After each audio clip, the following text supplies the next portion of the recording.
Hi friends, welcome to Rupa kitchen 65. ఈరోజు బంగాళదుంప టమాటా కూర తయారు చేసుకునే విధానం చూద్దాము. బంగాళదుంప టమాటా కూరకి కావలసిన పదార్థాలు: బంగాళదుంపలు, టమాటాలు, 4 లవంగాలు, పచ్చిమిర్చి, ఉల్లిపాయలు, పెరుగు, పొడి మసాలా, 4 కరివేపాకు రెబ్బలు. ముందుగా బంగాళదుంపలను తీసుకొని చెక్కు తీసేసుకొని శుభ్రంగా కడిగి చిన్న చిన్న ముక్కలుగా కట్ చేసుకోవాలి. అలాగే ఉల్లిపాయలు, టమాటాలు కూడా చిన్న చిన్న ముక్కలుగా తరిగి పక్కన పెట్టుకోవాలి.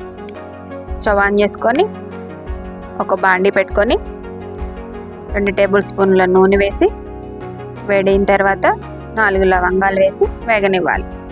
తర్వాత పచ్చిమిర్చి, కరివేపాకు, సన్నగా తరిగిన ఉల్లిపాయ తరుగు వేసి వేగనివ్వాలి. ఉల్లిపాయలు దోరగా వేగేదాకా వేగనిచ్చి దోరగా వేగిపోయిన తర్వాత ఇందాక మనం సన్నగా తరిగి పెట్టుకున్న బంగాళదుంప ముక్కలు వేసి మగ్గనివ్వాలి.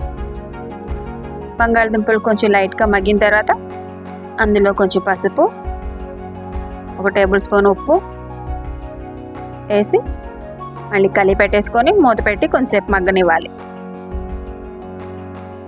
బంగాళదుంపలు కొంచెం మెత్తగా మగ్గిపోయిన తర్వాత చూడండి, కొంచెం మెత్తగా మగ్గిపోయిన తర్వాత సన్నగా తరిగి పెట్టుకున్న టమాటాలు కూడా వేసుకొని మగ్గనివ్వాలి.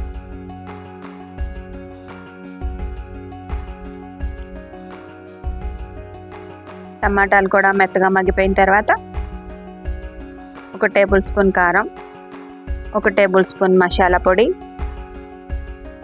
వేసుకొని అది కూడా కొంచెం వేగిన తర్వాత 1/2 కప్ ఇందాక పెరుగు తీసుకున్నాం కదా, ఆ పెరుగు కూడా గిలకొట్టుకొని వేసుకొని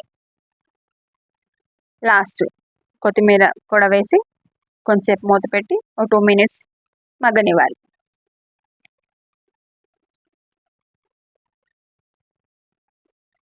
రెడీ అయిపోయింది బంగాళదుంప టమాటా కూర. చిన్న బౌల్లో తీసుకొని సర్వ్ చేసుకుంటే టమాటా బంగాళదుంప కూర రెడీ. చాలా ఈజీగా, సింపుల్గా చేసేసుకోవచ్చు ఎవరైనా. Please subscribe, like, share and comment. బంగాళదుంప టమాటా కర్రీ కామెంట్లో అడిగినందుకు వారి కోసం మేము చేసి చూపిస్తున్నాం. Thank you for watching.